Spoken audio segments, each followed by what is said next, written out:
Welcome, everybody. Thank you for all coming through. Thank you very much. I know I don't know what it is, but when we have these sessions, it's a cold Saturday morning. But I'm sure it'll be a lively conversation that'll keep everybody warm.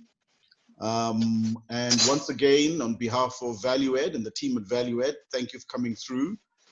This is the last of the August month series. Hence, it's not the last of the series of events. Mine is but a simple task. For those of you who don't know me, my name is Vigela Rankin, and I'm one of the co-creators of Value Ed.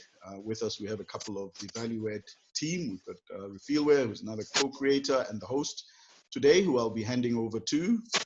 We have Ntombi, who I think is somewhere here too, who is also one of the co-creators. So thank you very much. Mine is but, as I say, a simple task to introduce the host, who will introduce our guest of honor. I will leave that up to her, but in the meantime, let me hand over to you, Refilwe, and thanks once again. Let's enjoy this one. Thank you, Vic. Thank you. And good morning. Good morning, guys. Good morning, everybody. Thank you for coming out of bed, getting out of bed in this cold, cold morning. I'm so excited for today. I always say this, I know I always say this, but today I really, really am excited, or more excited than the others, because I am a huge fan of our guest speaker today, Ms. Sibu Mabena. I'm going to let her introduce herself because I always feel like people, introduce themselves best. But I will say Ms. Sibu Mabena is the founder of Duma Collective, which is a creative communications agency. And, they've brought us the best of, events that we've seen. They manage some of the greatest talents that we have in this country. And they not only operate in South Africa, but Africa as well. And for me, I really am a huge fan of her work. I'm a huge fan of her as a young woman who is doing the most. So without further, I'm going to actually ask her to say good morning to everybody and just tell us a little bit about who Sibu Mabena is and the spaces that you occupy in the creative space and why you got into it, and your place as a young woman in that space. Sibu? Morning, everyone. Sanbonani. Actually, my first title is that of a little sister to half the room. I was literally raised by half the people watching this. So it's really interesting to have to reintroduce myself because they're going to be like, this is not the girl we raised. However, what I do in my professional capacity, I run a marketing agency. We call ourselves a creative communications agency because we use creative tools to drive home brand messages. And our clients are mainly in the FMCG marketing space, so the fast consumer moving goods, anything in your household, music, entertainment. And we work with some of South Africa's biggest artists, some of the biggest artists in the world. We work on some really great big events, some of them being Black Coffee's Music is King, Shekinah's Rose Fest, Global Citizen, we got to work on that. I've done some really cool things in my life. And all of this comes from being a dancer. I was a dancer in school. It was like my after school activity. And it just went on and developed into this thing that kind of put me into the creative world and the creative space. And I was able to monetize that by virtue of being an organized person who is a creative. And I chose to take a behind the scenes role instead of being on stage. And now we're here. And my agency employs 11 people full time. And all of them are young, ranging from age 20 to 32. And 100% fully Black, female owned. And we're working very hard. We get to have houses and cars and feed our families. And we get to do really cool things by virtue of getting paid for doing the things we love to do. So that's who I am in the professional nutshell. Wow. Who I am as a human being, everyone's little sister. I'm the girl that just gets things done. Thank you, bye.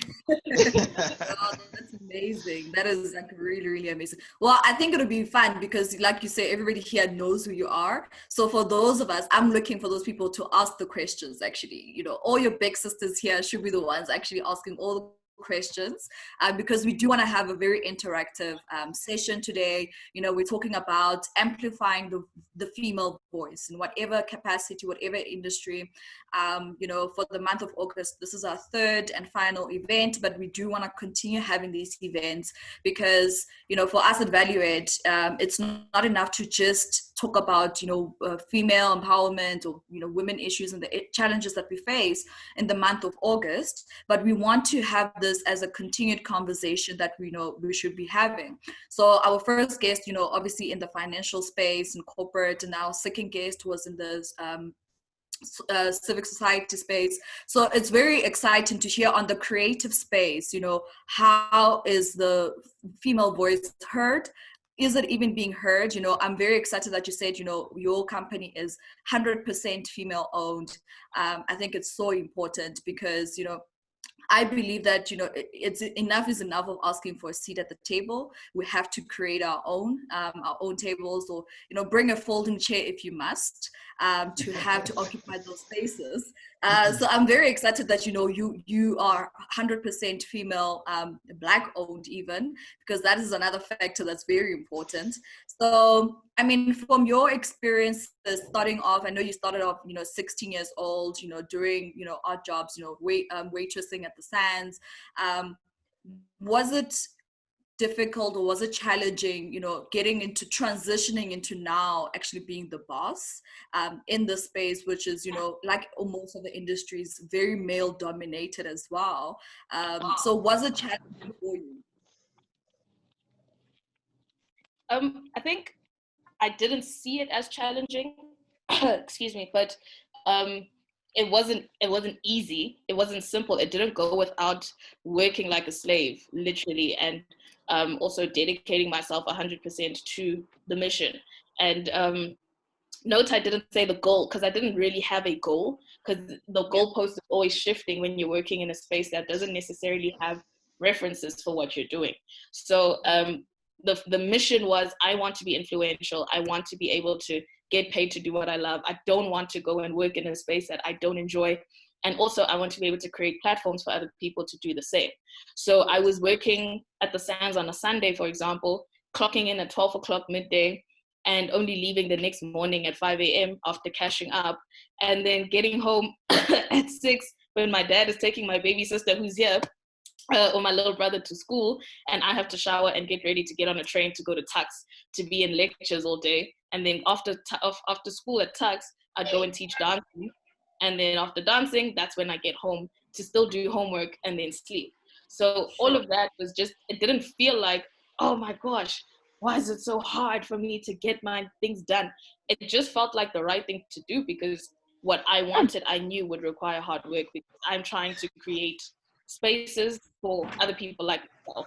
And yes, the whole male-dominated industry thing, it is a male-dominated industry, but it's only that way because there haven't been enough opportunities given or created for women by women.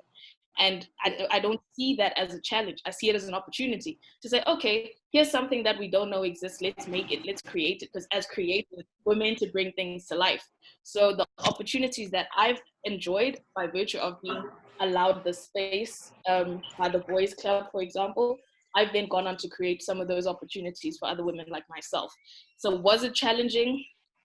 I didn't recognize it as such, but I suppose by any stretch of anyone else's imagination, we can call it, yes, it was challenging. But how did I defeat those challenges? By just pushing through the pain. No one cares. At the end of the day, guys, nobody cares. Oh, you're a Black female. Oh, boo-hoo.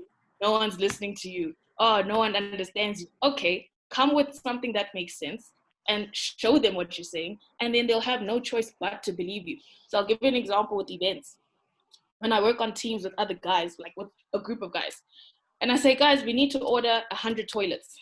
100 toilets for female, because females take like time. When they go to a bathroom at an event, they have to take clothes off, sit down, and it's just this whole process. So where it takes a guy 3 minutes to go and do his thing, it takes a girl double the time. So now you're going to have a line for the toilet. There's even a song, all the girls standing in the line for the bathroom. It didn't say all the boys standing in the line for the bathroom. So now we've got to spend an extra 350,000 Rand on toilets so women can have a similar experience to the men at the event. Men don't think about that. So it takes a person coming in and kind of showing them that this makes sense. And when it makes sense to them in the numbers, and I say, okay, if women are taking 10 minutes to go to the bathroom, that means they're spending less time at the bar, which compromises the money you're making at the bar. So get more toilets so people spend less time in the toilet, so they're spending more money at the bar. Then it starts to make sense because they understand it in terms of something that makes sense to them. So those are the kind of things we need to start, I think, thinking about when we relate to men in a space where we wouldn't traditionally be in. How do we make it make sense to them? It's their fault. They've created the system. How are we going to break through it? By making things make sense. We're the smarter ones. So make it make sense. Absolutely. No, I'm loving everything that you're saying, about it, it's not enough to just sit here and be like, oh, we're not giving opportunities or whatever. We have to create these spaces for ourselves. Hence, say, create the table or bring a folding chair if you're not giving a seat at the table, So I think, from my side, I'm interested to know, I think one of the things, and correct me if I'm wrong, but I think one of the factors to your success, is the fact that you're doing something that you love. I see you studied, BA politics and international relations, yet you're in the creative space. How did you make that transition? And, is it something that you always known that you would love to do? Because I think one of the things that will, us as women, especially young women, in order for us to also, succeed and occupy these spaces, it has to be something that we really, really enjoy. And, representation comes, plays a factor in that, so that the young girls in primary school, the young girls in high school can see themselves represented in the positions or the jobs that they want to take, because it's something that they love. So, representation plays a big role. So how was the transition, studying BA politics and international relations and yet coming into the creative space? What made that decision? So there wasn't a transition, to be honest, because I'd always been doing the dancing thing from school. I just started monetizing it later on in high school. And as a normal functioning child of any Black parent, they ask you, Manje, iskolo sona. What are you gonna do? So I had to choose something. I wasn't gonna go and study something I figured I was talented in. I didn't see value in going and studying dancing professionally. I wanted to say, or to have something else in the event that something goes wrong in the creative space. They say, oh, no one needs to hear music ever again. Okay, now what? So I had to do something completely different to what I was talented in. And I chose politics and political science. And what I learned from being in university was just the way to work in an environment that has been created and established for you. So being accountable to your lecturers, being on time for classes. If you don't get to class on time, you're kicked out. It's the same thing that happens at the airport. If you miss the check-in time, you're plain gone. You learn those kind of habits in university. Soft power versus hard power. I learned that in international relations. Sometimes you don't have to hear about everything. You can just be smart, manipulate the system, get what you need to do, get it done. Diplomacy, being able to work in teams when we've got group projects. A lot of the work we do now, we work with other agencies. So you've got to know how to push and pull and be able to be accountable for yourself. But then when someone is failing, pick them up and, just the general teamwork that is required to get things done in this country. So that's the value of university for me. And the question about the transition, to be honest, there wasn't one. But to your point about having examples of people in the creative space like myself, a Black female, my baby sister right now is 10 years old. And she can grow up knowing that, my older sister does interior decor, my other sister does events, and they both have really good lives. There are lots of people, all my big sisters here, all have daughters. And one day their daughters are going to be like, I want to sing. And now Sis Morgan can say to her daughter that, okay, fine, it's possible, go, do it. She's done it. but first go to school. And then she'll say, but why? She says, no, you think Swiela's been able to do it? She went to school, so you go to school, then you can do it the way she's been able to do it. So I'm also trying to be a reference point for my sisters to have something to say to their kids, say, this is how you can do it. It's one of the options, and maybe it'll work for you because it worked for her. Yeah, absolutely, absolutely. I love the part, talking about referencing what you learned in university and how you've taken those skill sets into your company now. And talking about the point of power, or decision making, actually. In your, when we talk about amplifying the female voice, because a lot of times saying, women have a voice. It's just we need somebody to sit there and listen to us, because we do have a voice. We don't need to be given a voice. So what is your role? What role are you playing, as yourself as an individual, but also as a company, to actually ensure that, whatever space that you're occupying, whether it's working with an agency that's looking for talent, or you're actually doing events. You mentioned you gave the example about the toilets earlier on, but what are you doing intentionally as a company, but also as a woman, as a Black woman in that space, to ensure that the voice of women is not only given an opportunity to come to the table, but is actually amplified? So not just as a token, but actually that you can actually make decisions. So as an individual, my thing has always been to own my contribution. And I'm hoping that in me being able to publicly put out the work that I do and so proudly boast about it, I'm then giving other women who have some kind of imposter syndrome because it hasn't been normalized for us to be great, the confidence to also stand out and say, I'm the one that wrote that paper in Parliament. I'm the one that was behind the Fees Must Fall movement, amongst others, obviously, but it's me. I'm here. I was also in the firing line. I'm the one that did A, I'm the one that did B. And it's so important that we celebrate ourselves and then celebrate each other, because if we're going to rely on the other gender to do it for us, we might wait because they're busy celebrating themselves. They're so good at doing and profiling themselves. Therefore, opportunities are easier to give to them because people know that they do that. I want to be top of mind when someone is thinking of, I need a marketing campaign. I want to be top of mind when someone's thinking, oh, I need to put on a really amazing event. And if I'm not publicly declaring myself as someone who's able to do that, how do I expect people to just smell it? So in me personally profiling myself, I'm giving other kids the confidence to do the same. 1. 2, my what do I call it? My resource base, the people I look to help us do the work that we do. Firstly, I've trained my mind to automatically look for a Black female. Or like, is there a Black female that can do this thing? And that was my point earlier about the tech, and like joking about it offline, that it would be great to have a female technician. That's just first thing in my mind, that it's about females. It would have been great to have a female technician know how to do these things, because we look for these kind of people in my brain, at least. So I'm always looking to empowering other females.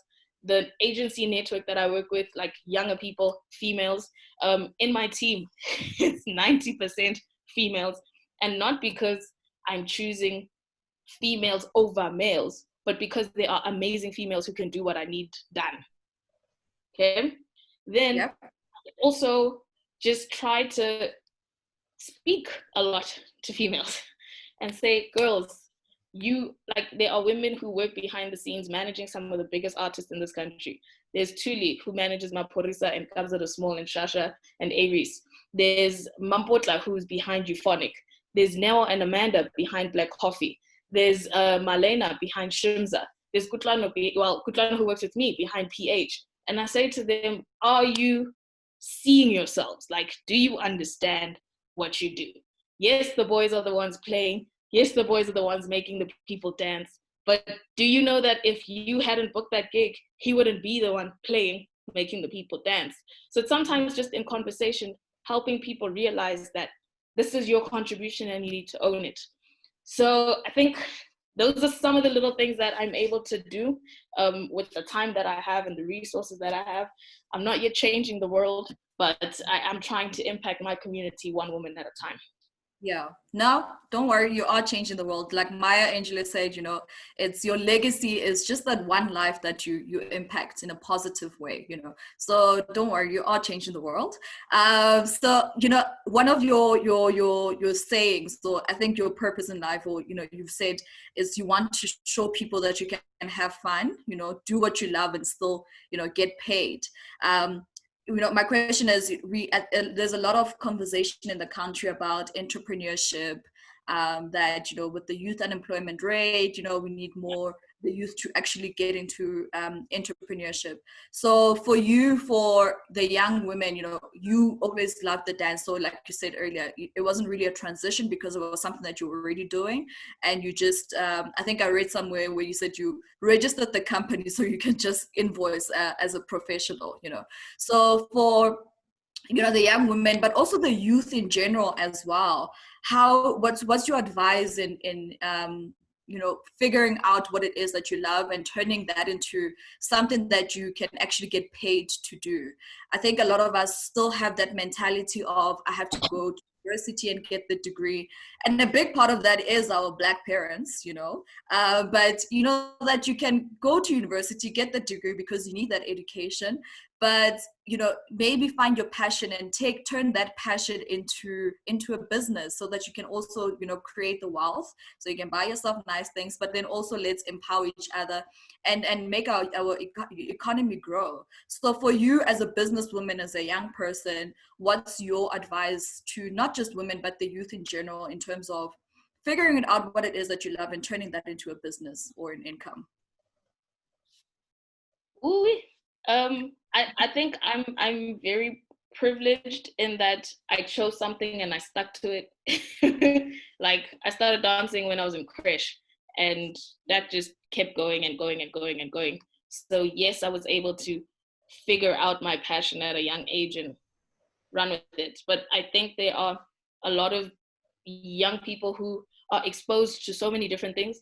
Today it's social media, tomorrow it's cricket, the next day it's drawing, the day after you want to be a DJ, and then you want to be a poet, and then you want to bake cakes.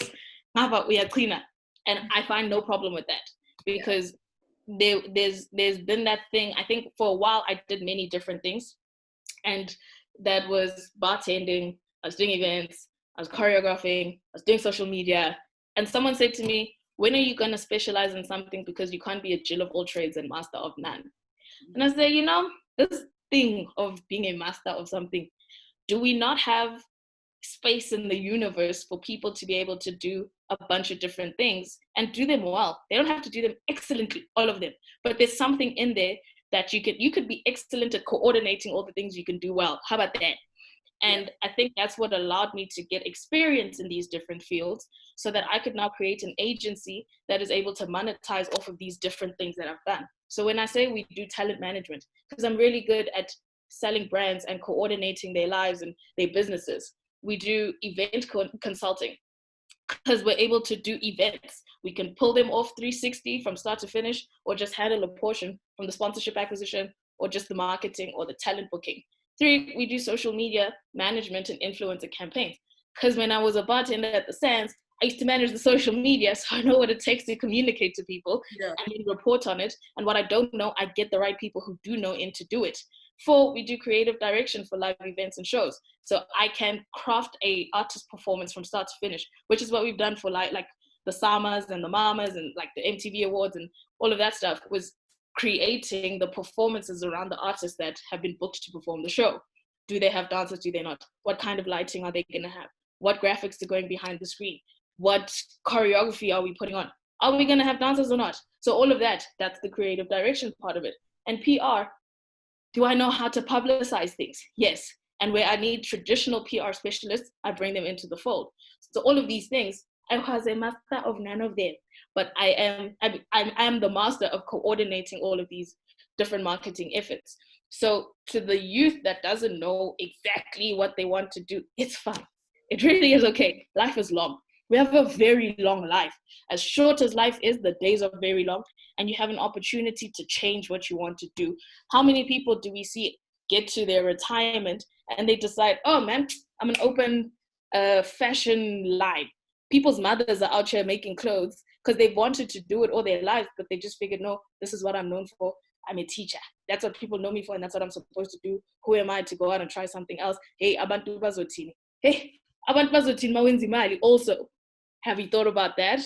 Yeah. So I think trying to decide now, I said to my mother, I'm going to be a DJ, now I must run with it. Run with it as far as you can. But if it gets to a point where it's not for you anymore, change, man. Just change.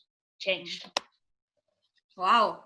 I mean, I'm amazed by everything that you just said. I mean, really, really incredible. I want to open it up to everybody else. We'll go back to Sibu, but we want to have a very interactive session today. So I think my question to everybody is, what are you doing? Sibu's told us in her capacity what she's doing to, amplify, to empower the young females that she works with.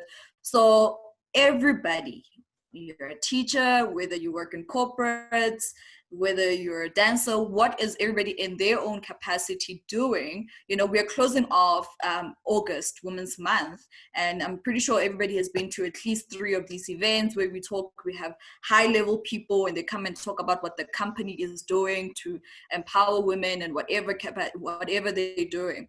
But what is that every one of us is actually doing in our own capacity, whether it's empowering your little sister, your cousins, the neighbor, whether you're buying, material from a Black-owned female company, what is it that each and every one of us is doing? So I'm going to open it up and ask people to comment.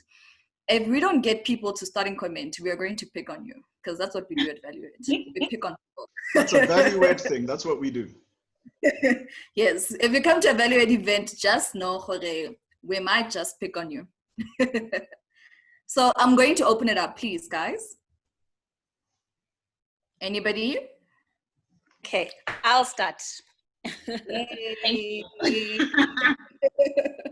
It's always nice to listen to a younger you, like someone that you literally, change diapers, and then you just hear them speak such big words and you're like, okay.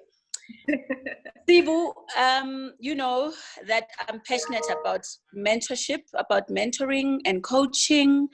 And at the core of what Value Ed is trying to do is exactly that. It's to inspire. It's to inspire the young people, but importantly, to inspire everyone. I think what you said, at the end, that, you can decide, a teacher at 60 can decide, I'm actually going to open a clothing line. Mm-hmm. And that speaks to what I think Value Ed has now transitioned to. Initially, it was about inspiring the youth. But I can see, Uncle Vic, that we are now, actually, I can't wait for the strategic session so that we can actually be clear about exactly who our target is, because it looks like we are growing. Our target is just growing on a daily basis. Now, Sibu, I would like you to share with us, what has been at the center of your inspiration from when you were a child? Like, what was what do you think sort of fired this fire? Like, what made you, we have this thing at Value Ed, keep what is it, Uncle Vic, keeping on? What just gets you to keep on keeping on, because we need to also practicalize what we say. So if you could share that with us, that would be really great. So it really helps that the people that are in this room are in this room, and I don't, what I'm gonna say isn't because you guys are here, but growing up, I saw, so my older sister, somewhere here, she was working at the municipality after coming back from school. When she moved back home, she was working at the municipality, and then she was working at McDonald's on a Friday from 5 to 10 o'clock, getting home late. Saturday morning, she gets up, goes to work at McDonald's. Sunday, same story. Monday, back at the municipality. Then she graduated into having a business, like a catering company with Tando. And then it was working at my dad's gun shop. And she's a female working in a gun shop in Sunnyside, what? And she was buying a car, and she had a place in Sandton. Do you understand that she's a young woman living in an apartment in Sandton with furniture from like really expensive places. And then you look at her circle of friends and they were doing bomb things. Like people were working and living their best lives. I'm what, 8, 9 growing up. And I've got these women that I'm able to see as when they leave me behind, they're going to these nice places to go spend their money and do nice things. And I wanted to be that. I wanted to be able to be self-enterprising and be independent. And to be honest, I didn't see the men they were dating. I didn't see who, if there was a male influence on their economic emancipation. What it looked like to me was that it was a Black female doing things for herself. And that was such a beautiful picture in my mind. And subconsciously, that's what I was aspiring to. I didn't know how I was going to get there. I didn't know what steps it was going to take to do it.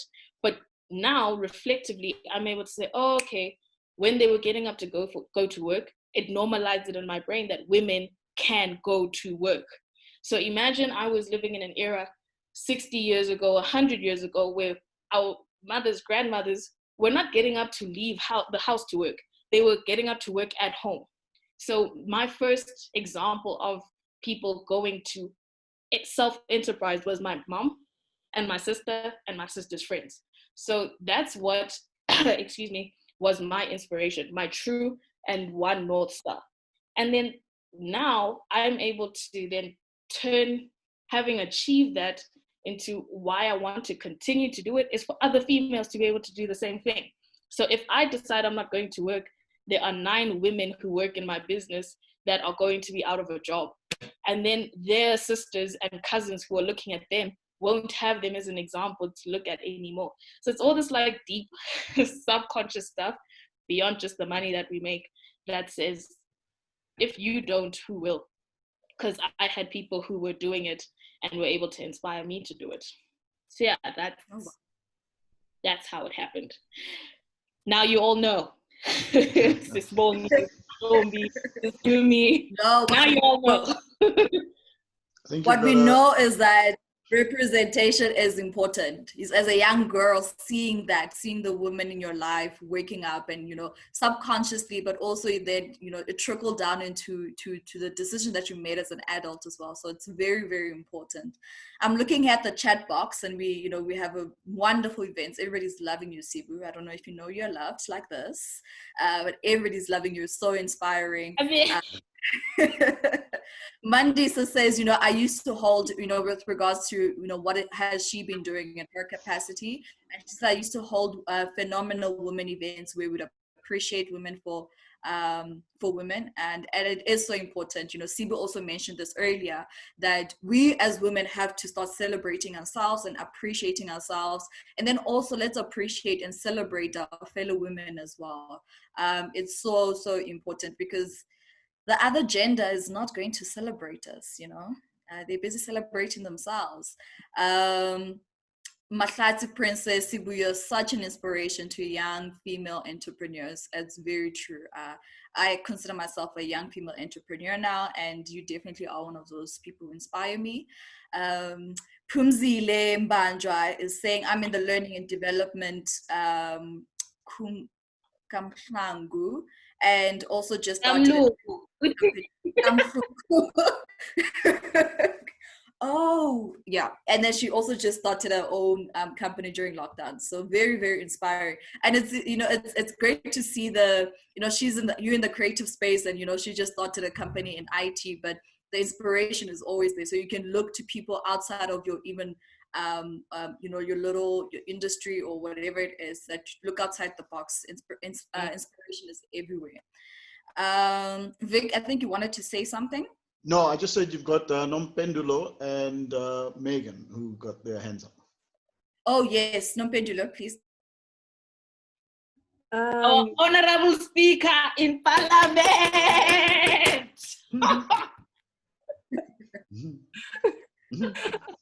It makes me so happy and so excited to see someone who looks like me and not generations older than me being in such an important part or structure of our lives in this country. It's so incredible. So it just excites me that, yo, I know her. I can put on her, call her. It's huge.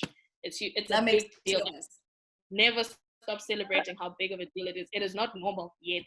And until it is not normal, we need to scream and shout at the top of our lungs that, yo, there is a young Black female in Parliament who's making changes. She's not there as a token. She's there actually working tirelessly. It's noise making. Let's make noise. Thank you. I thought this was about you, not about me. But I think, it's about us. So, I think, what I've realized is that often women who are, I think we all do great things. I think every woman, even the one of Exeni is doing a lot. But I think what's always inspiring is that women who are sort of recognized to be doing things that I guess are not the norm, when we take a moment to say, I love the work that you do, I think it's always so encouraging. And I think the whole notion around pull her down syndrome is a masculine social construct, like it was created by men to make women think that they hate each other, and that we don't appreciate the good work that we do, and they plot all these weird ideas in our heads that we don't appreciate each other as women. But I mean, that's not where I was going. I wanted to say thank you so much to Ms. Mabena for her input this morning. I truly appreciate it.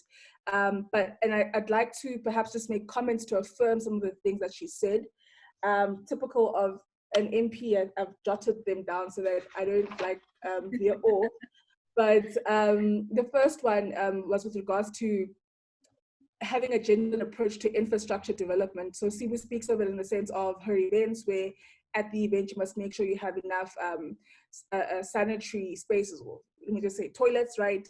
And it's so important that when she says that, it speaks to the fact that as spaces in government, as spaces in society, government and private sector, public and private sector, social institutions like the church as well, we cannot address issues in society in silos, right? So when you have a Sibu who is an events manager, who in her planning of her and execution of events takes into consideration issues around the protection of women and vulnerable bodies in the space, their safety, it assists us as government in our endeavors to address, for example, gender-based violence, right? So when an events company plans a party, and Sibu, I'm sure you guys do that, you'll take into consideration the security.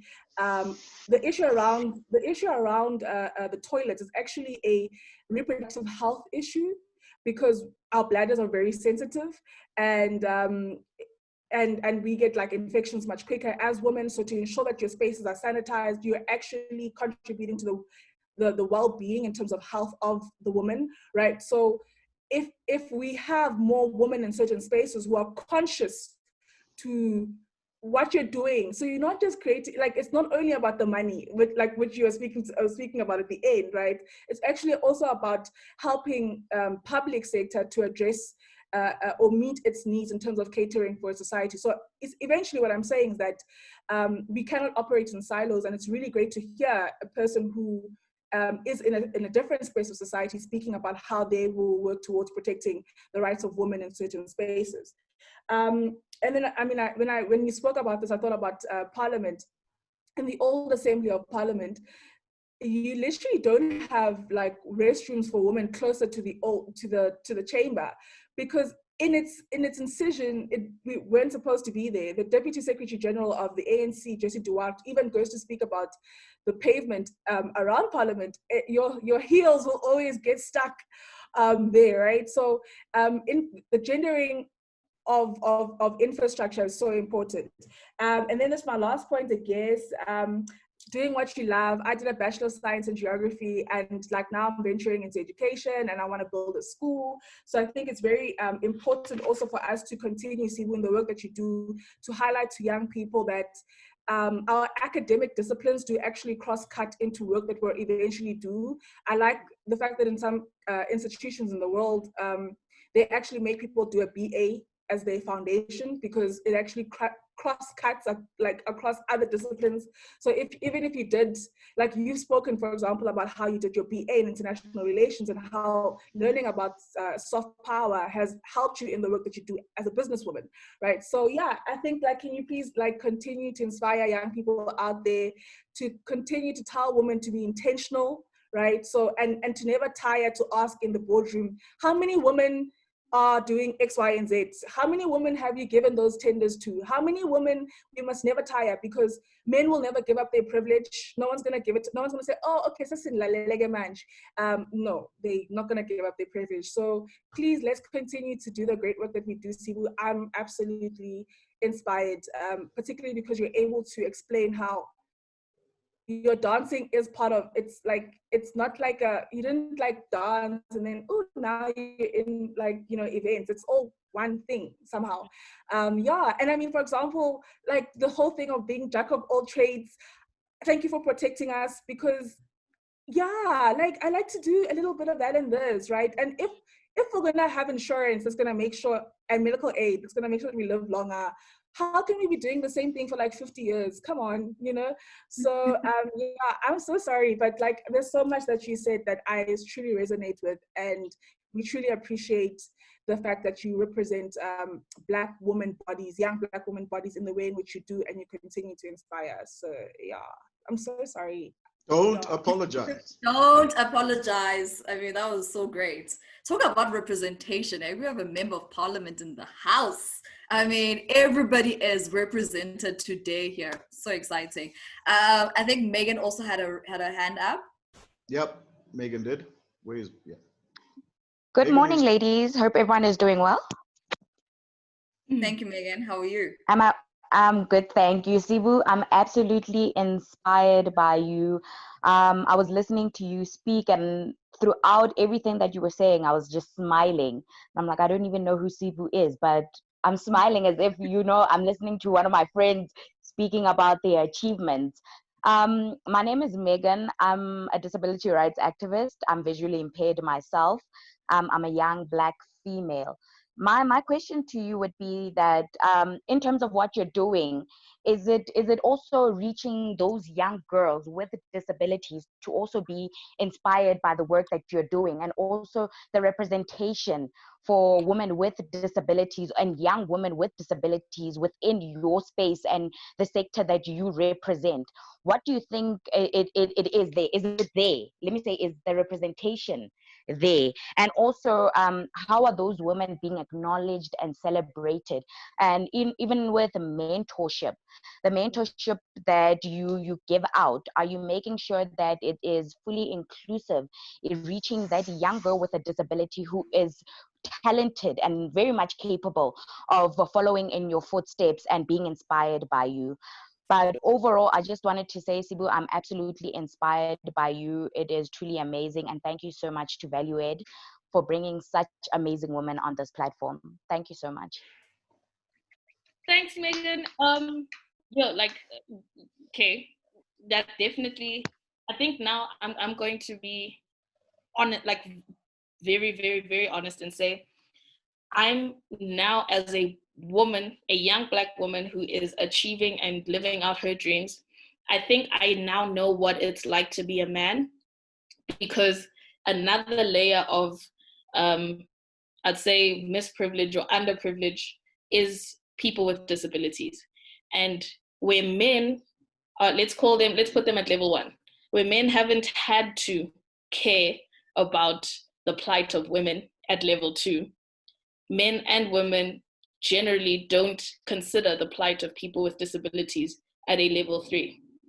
And I'm sitting at this level where I haven't actively activated the fact that in my society, there are people, even LGBTIQ+, there's a sector of society that is still even furtherly disadvantaged than what I am to men. And what I would say to that is, I don't think it's by any deliberate action that we ignore these sectors, but it's, and not to make excuses, we're so busy doing what we think we know how to do. But we also have to stop and consider the fact that there's more to be done. So am I doing anything actively now? No. But I thank you for bringing it up, because now I can say I actually am now exposed in front of a room full of people. This question has me like a deer in headlights, where I'm like, I'm actually not doing anything, and that's shameful. So I will honestly say I'm not. And I thank you for giving me your email address in the messages, because now I can say, help me, hold my hand where possible. Let's do as much as we can together, because I don't know what to do. I don't know how to actively engage beyond saying, please help me. So that's my answer. I'm not doing anything beyond making sure that there are ramps for people with disabilities at an event. How unfair is that? We need to do more, and I know we need to do more, so please help me. No, thank you. Thank you for that answer, Sibu. Yeah, I think a lot of us, like you're saying, there's levels to this, and if you are not at that, myself included, I'm not consciously thinking about, how can I actually hold a hand, or help in whatever capacity that I can to ensure that people living with disabilities are also moving at the same pace as I am in terms of, empowerment. Do we have any questions from anybody else? Any comments? Anything that you want to echo? Sibu's sentiments. Anybody else? No. Don't forget, you can pick on people. I know, but I'm trying to be nice today. Is this because you're back home? I'm trying to, because I'm back home. The parents, they have me in order now today. I'm not in John's doing my own things. I think I would like to give Mandisa. Oh, Mandisa has a question. How have you persevered in lockdown? To me? Yes. So lockdown, and my brother can attest to this. He's actually here, Kusi, and Tavi, actually, from day one, even before lockdown happened, when it was like murmurs of, the country's going into lockdown, Jan. Oh, we quickly started working, so we developed a TV show called Lockdown House Party. It's on Channel O, and thank you for that. It keeps people entertained every Friday, every Saturday. And we had been working throughout lockdown. I think I didn't panic. That's how it really is a party. But I didn't say, oh, lockdown, oh my God. I say, okay, what are we going to do? And started doing. And I said, we'll figure it out. And during lockdown, we moved into our offices because eventually cabin fever hit. And I said, you know what? We have been working remotely since October last year. So it was up to anyone who wanted to come to the office as a gateway, as a getaway from home. Social distancing observed, deep cleaned, everything is sanitized. So we have the office space going, and we just continued doing work, and we started innovating, and we're exposing ourselves to new clients. I think I've done more. I hired 4 new people in lockdown. So as a business, we've been very, very, very blessed. And there's something to be said about my ancestors conspiring in my favor, and God's blessings on our business, because there's no ways any of this makes sense. But somehow in the spiritual world, there was a mandate that was put out to say, this is the business you're going to help, because it's going to help so many others. So we've been working throughout lockdown, like a lot. Wow. I think this speaks to your, what you even said earlier when I asked about the challenges. Like, no, I didn't see them as challenges. I saw them as opportunities. So, yeah. I mean, that just speaks to the kind of person that you are. Okay, one of our favorite Value-Aid resident contributors just turned on her camera. So that means she has something to say. Miss Rankin. Actually, you know what? I mean, I actually smiled when Sibu mentioned that, she's the brains and the behind the lockdown party, because I must tell you that really kept us going. So even the oldies can actually dance. My wife and I are glued to the lockdown party. That's why I had mosquito and innovative and brilliant idea. No, brilliant. And I must tell you, Sibu, there are other oldies that are actually online as well. And Vic and I try to also sell the lockdown party, promote it to some of our oldies. That have you seen lockdown? Just tune into channel. So I want to say well done. In fact, innovation is very critical at this point in time. And you know, for others, they might think that, you know, this lockdown has really taken away from them, but for others, really create opportunities, you know, throughout this period. And you know, I think for many people that are on this platform, I'm sure they're quite excited actually to hear that, you know, one of us actually saw opportunities in the space. You know, it's never the end of the world because of the environment that we find ourselves in. So yeah, well done. Can I just add one more part to that, baby? Is just it's the for me this is probably a first in the sense that it wasn't just an innovative act that you did in order to secure your position, which is what I think everybody typically goes in flight and fright mode. It's about, you know, how do I survive? What you actually did was actually enhance everybody else who were DJs who were just about to have their careers and their, you know, futures halted, if not retarded. So it was actually an addition to them too, that you've actually enabled them to sustain themselves. So that was, you know, one of the most critical selfless acts in this era, where everybody else tends to go into self-preservation. I'll tell you, like, we've paid over 430 DJs, and all the money comes to me because I'm the girl on the team, right? So I'm organized. I'm obeying the spreadsheet. So it's Shumza and PX, it's like, ooh, just tell us how much it costs. But like reading the contracts, protecting artists' rights, and all that. So I can be a creative. That's one side of things, and that's an amazing talent or skill set to have. But I think what's more important, and that's what I realized when I was younger, was there's a lot of things that creatives miss, and that's how they end up not living out their potential to its fullest, because they don't want to read a contract, all 40 pages of it, where you'll end up giving away your craft for next to nothing because you failed to sit down for an hour reading the part where it says this channel has the right to use this content in perpetuity. Now you want to go and fight them because they paid you a once-off fee, but you're seeing your skill being utilized and exploited over and over and over again. And I didn't know this before doing the TV show, but I said, I have to sit down and read, how are we going to possibly be exploited? And then figure out the ways to say, but wait, guys, as the DJ, you sell your performances. So if your performance is being seen over and over again, that's it. You don't need to get booked again. And go back to multiples and say, please remove this line. Please remove this. And where I needed a lawyer, I spent and said, hey, Katlaho, please can you check this for me? Because I don't understand it properly. And that's how we were able to protect the rights of the creatives in the industry. But beyond that, just being able to mine money from our network and say, hey, Lazola, at Hunters, I need you, please. I know you guys have some money, you don't know what you're going to do with it. There's this great property. Sit and put together a presentation that makes sense to Umlungu in Cape Town and say, oh, this makes sense, Hunters, blah, blah, blah, blah. Then they give us the money. Then we go to Channel O and say, Channel O, we've done an AFP. Let's put this thing together. Let's put it on it. Give us the airtime. License this from us. Then we've got more money. Then we're able to spread it amongst so many different creatives, graphic designers, social media managers, photographers, the camera team, like the actual tech team. The DJs themselves. Then the DJs were able to pay their road managers. Some of the artists had band members.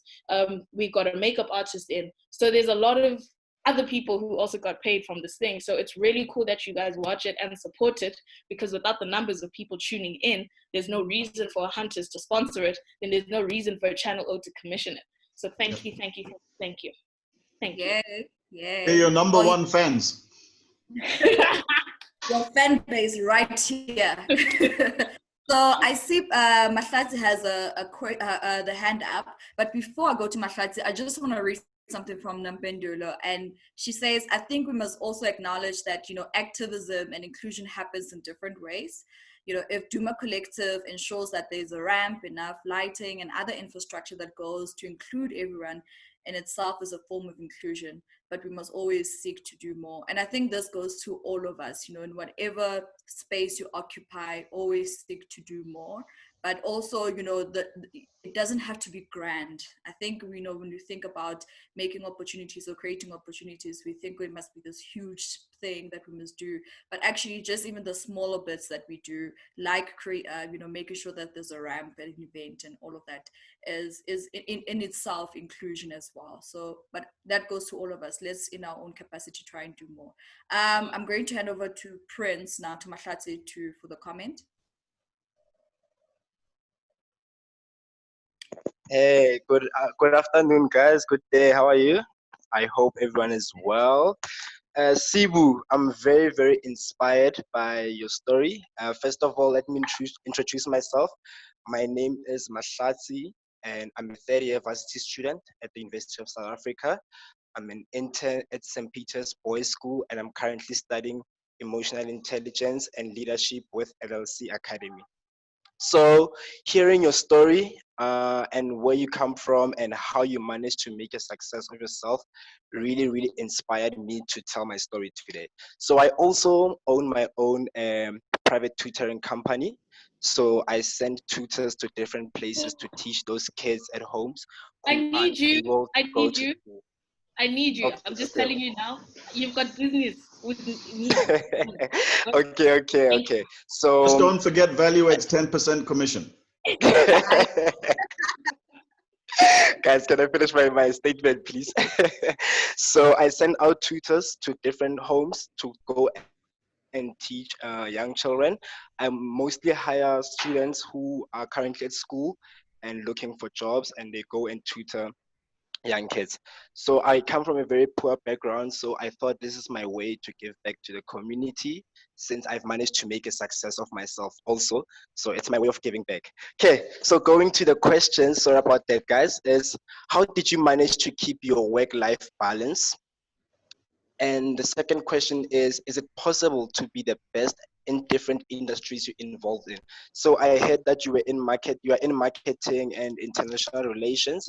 So since I'm doing teaching and I'm quite passionate about entrepreneurship, I'm interested in leadership, do you think I can be the best at all of those things? Is it possible though? And the last question is who inspired you to be the way you are in terms of your success and what you have achieved and your goals? Thank you very much. Okay, hey Tick. Thanks. Okay, I'll start with who inspired me. So definitely the people around me, a lot of the people in this room right now. My dad was a super entrepreneur, like serial entrepreneur. He came back from exile, started a security company. I first got to see a big concert through his company. And that was like cool. But he was, when I was asked, what does your dad do for a living? I used to say he goes to meetings. That's what my dad goes to meetings. And going to meetings meant making money. So I figured, okay, maybe one day I should be someone that goes to meetings. And that's exactly what I do right now. Now go to meetings. So be careful what you say. My sister, as I mentioned earlier, she doubled up 9 to 5 plus entrepreneurship, working super, super, super hard. So big deal. My mom, who was one of the most dedicated government employees I've ever seen in my life, waking up every single day, driving from downtown Joburg to downtown Pretoria without fail. She only takes leave when she has to take leave. And it's the mixture of the people who had to work for themselves to make their money and people who had to be dedicated to a institution to make their money. The combination of that is what kind of made me be who I am today. Secondly, can you be excellent at everything that you do? If you're determined to be excellent, I think you can. So if you want to merge your passion for education with your desire for entrepreneurship and being self-enterprising, that's perfect. You're already doing that by virtue of running a tutoring agency. I don't think the owner of Uber, owned Ubers first. He just created the system that is able to coordinate all of these efforts into a business that makes sense to the world. He saw a need, he supplied it. You saw a need for students to be able to generate a revenue, a need for parents to, especially during this time where now kids are learning from home, there's a big need in the market for a people that are going to, hey mom, for a people that are going to come in and help teach kids and facilitate the learning process whilst they are still doing their 9-to-5 jobs. And if you were to just market it correctly, I'm telling you, already here, my baby sister's on this tubby. She missed the test during the week because my dad wasn't like, oh, you missed the test. Oh my God. We need someone to help just coordinate the learning process because we are still working. You've got a big market for yourself, Prince. And if you're able to just focus on getting your service offering right and then being able to market it and deliver on what you are selling, you're going to do amazing. And I think you sound like someone who's got really great leadership skills. So that's what you've got to focus on developing as well. All the information exists. The internet is your friend. The value add network is your friend. And just tap into the people around this room and ask for advice on being a leader or what you don't know. I mean, Erifilwe from OLAG, it's Leadership Academy for Girls. So it's already just all over into your leadership. So you've got access to people that you can learn from. And I just want you to be great. Create the biggest Uber for shooters in South Africa for blacks. I'm telling you, going to be rich, my boy. You make so much money. Yep. Absolutely, absolutely incredible advice, Sibu. And like you say, you know, there's this network alone. I mean, the people who are here, guys, I can't believe this. Honestly, I'm just like, now that I'm starting my own little thing on the side as well, I know how to call Sibu, advise. You know, I mean, Value Add has value. People who just turned on the camera. If you want to be styled to the gods, because that's what she used to. My sister used to go to. Actually, all of them. Hey, Zippo, gune function. Hey, Zippo, gune umshato. Hey, styling. If you just did a company called Zippo's Closet, I'm telling you. And that's how you do it. That's literally how you do it. One, she loves it, obviously. If she's doing it for everybody, she loves it. And she's good at it if they keep going to her. Supply and demand, babe. Supply and demand. Let's create this. Zippo, would you like to say anything? Yes. And Sibu, that's your next job, to turn me into a business. Because, you know, obviously, some of us have been in corporate and we don't know how to necessarily turn a passion into a business. So that's your next task. But also, I just wanted to add, besides the fact that I'm really proud of you, Nono Mpendulo, who's here, and other young ladies who are doing great things, I want us to be able to also create a platform to encourage other young girls, you know, because I find that, you know, whilst there's the Sibus, the Nompendulos who are doing great things, but I just think we have a problem in our country where young ladies are not striving, you know, to achieve their own goals. You know, they want blessers, they want the easy way out, and maybe it's because they don't know how to navigate. I don't know, but you know, because when we were growing up, you know, well, at your age, you know, we wanted to work hard and have our first car, have an apartment, you know, grow our careers. But it seems somewhere young girls, they have sort of lost their way as well. So I don't know how we can turn that around, but it's something that we really need to focus on, you know, for young ladies to strive to have their own careers, have their own businesses, have their own goals and dreams, and not rely on men necessarily, because I think this also contributes to the GBV that we have at the moment. So, you know, it's just another conversation, not necessarily for this platform, but, you know, young ladies like yourselves could encourage and, you know, and be seen as inspiration on how to navigate and for young girls to be inspired, you know, to have their own lives. So yeah, that's my 2 cents worth. But I think I think it was worth 2. More than that. The 20 Rand worth. Yeah, like, exactly. It starts at home, hey. Like, I'll tell you a funny story about my mom, because she's here in Chile. Like one time, I wanted to get my hair done. I think I was in like grade 8 or something like that. I wanted to get my hair done and I asked her for money. And she was like, I don't have money for your hair. Go cut this thing, go cut your hair. And I got so upset. And I was like, it's fine. I'll just go get a sugar daddy and he'll pay for me to do my things. Hey, the woman nearly beat me black and blue. She was like, oh, you're shy. Uyashawa bakufazi babantu ukhuluma kanjalo xa ukuthi uyothatha imali yendoda yabo to go and do your hair. If you don't have money for it, you don't have it. And that lesson, that like, I've taken that into my entire life to say, I actually should not, if I don't have it, I don't have it, and be comfortable with that. And if you want it, you work for it. And that's what also encouraged me to go and like babysit and make money during school holidays, and then the teaching, dancing thing, because I wanted to have my own money so I can do my hair when I want to do my hair, and I don't have to rely on my mother, who's already paying my school fees, putting petrol in her car to take me to school, buying me clothes, all my books, all my trips, all the other things that I needed to be taken care of. So if I didn't have someone like that at home telling me that, or giving me that kind of wisdom and that kind of education, who knows where I would have ended up, because outside of the home, the conversation is completely different. It's Chomi, this guy wants us to go to a party, like, yeah, he says he'll pay for everything. Or Chomi, let's quickly go and ask this, or let's go to a restaurant. All we have to do is just look good, and these guys, like, guys will find us there. I used to see things as a bartender at the Sands. Girls will come. I used to call them the before 10 girls, because I'm sure it's free before 10 for Amantumbazai. And then they come and they buy Savannah each, one Savannah, and a Savannah was 25 rand for a brutal fruit or whatever. As soon as the guy comes and says, "Oh, ladies, what are you drinking?" All of a sudden they're drinking vodka and cranberry. And I'm like, is this you? Y'all weren't drinking vodka cranberry before this man got you?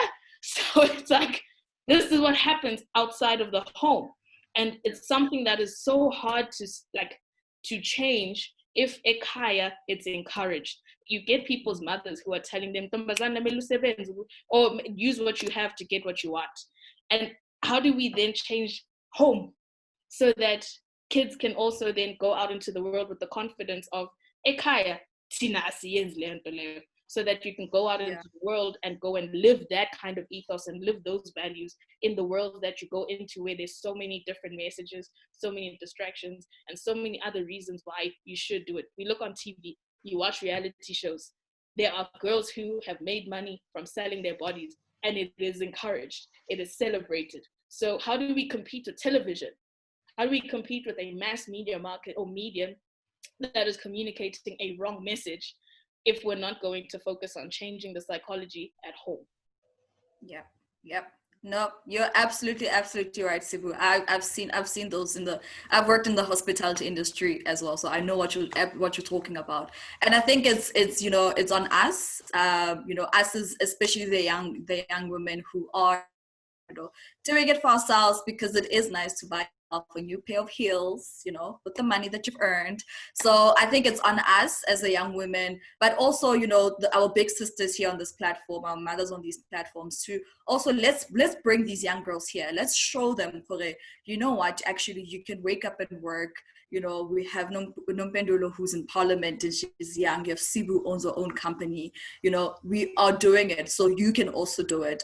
And that's why I'm very excited, and I'm proud to be a part of a organization like Valour, which is trying to amplify and give a platform for us as young women to come here, as women, in general, to come here and showcase what it is that we're doing, whether it's through the career podcast that we've been doing, or these events that we're going to continue to do. Because I think, at the end of the day, like you're saying, Sibu, it starts at home. It starts next door at the church. It's all about representation. If these young girls, my little sister can see that I'm doing this, I'm working on a Saturday when I could be chilling, she'll know that actually I can also go out there and do it for myself. So I'm very excited. I hope that, for the next one that we're going to have in September, we'll have just as many people showing up, and we're going to continue to bring incredible women, young and mature, to come to these platforms to showcase that you can do it, and I'm very excited. So from my side, wait, I want to say something else. Yes. That I think conversations between the mature and the so-called young are so important, because like, there's so much I've learned from the likes of Sizipo, Sisbongi, Sisdombi, all of them, just by observing and listening to them have their conversations.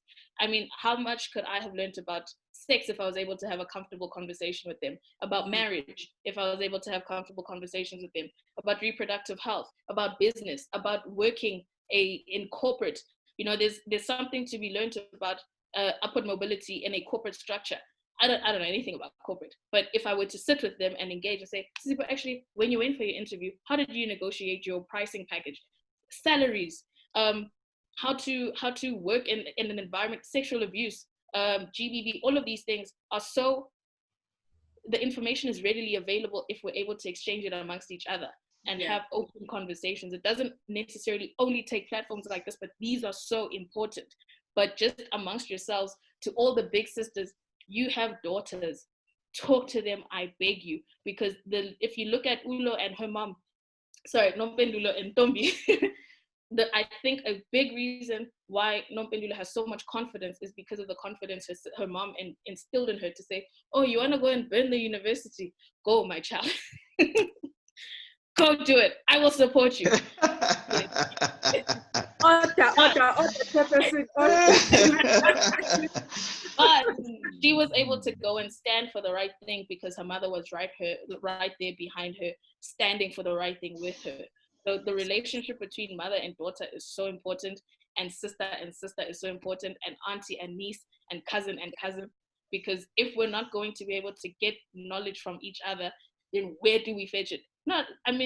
Bonang's not going to tell you to go and stand for the right thing. It's not going to happen. But here we are with this incredible knowledge bank that we should be tapping into. So please, I encourage you, older sisters and moms, talk to the girls in your ecosystem, because we need to hear things. We need to get knowledge from you all. And to all the men here, speak to your daughters, speak to your nieces, speak to the girls in your environment, and encourage them to not seek validation from men. Because if it comes from a man, it lands different to when it comes from a woman. I have so much to say. So much to say. I mean, guys, come on, man. What a way to start. Cameras on and a round of applause, please. Cameras on and a round of applause. Yeah, absolutely. Cameras on and a round of applause. Fantastic. Yeah, I'm gonna drop my email address. Fantastic. If that doesn't shift you, move you, then I don't know what will. And thank you very much, Sibu. I just wanted to think. The key thing here is how I wanted to end off just for 2 minutes is to say something that actually my wife put up on the chat, and it's a spiritual thing, and I want you, and I read it, to think of it not from a cognitive point of view, not an intellectual thing, but I want you to digest it in your DNA as a spiritual thing, and that is, never give up on what you really want to do. The person with big dreams is more powerful than the ones with all the facts. Albert Einstein. Now, one of the things that we do at Value Ed and the construct, and it's funny how when the word came up and we were thinking about using the word and it became a core part of Value Ed, how I'm hearing it everywhere now, and it's fantastic. And this is the word inspire. Because the essential, and one of the things you said, Sibu, which is actually a factual thing, is that inspiration, when it starts at its genesis, is actually a subconscious thing. It starts with the visualization or the tangibleness or the accessibility around what you're seeing people do. And it is actually inspiration that drives ambition. So ambition comes from this construct of you having seen your sister, your mom, et cetera, and creating clarity in terms of where it is. And inspiration actually gives purpose. Yeah. Inspiration is the starting point of you starting to say what I want to do. Ambition is the thing that tells you why I want to do it. I want to do it because if I want to be a teacher, I want to inform. If I want to be a doctor, I want to heal. If I want to be a pastor, I want to change lives.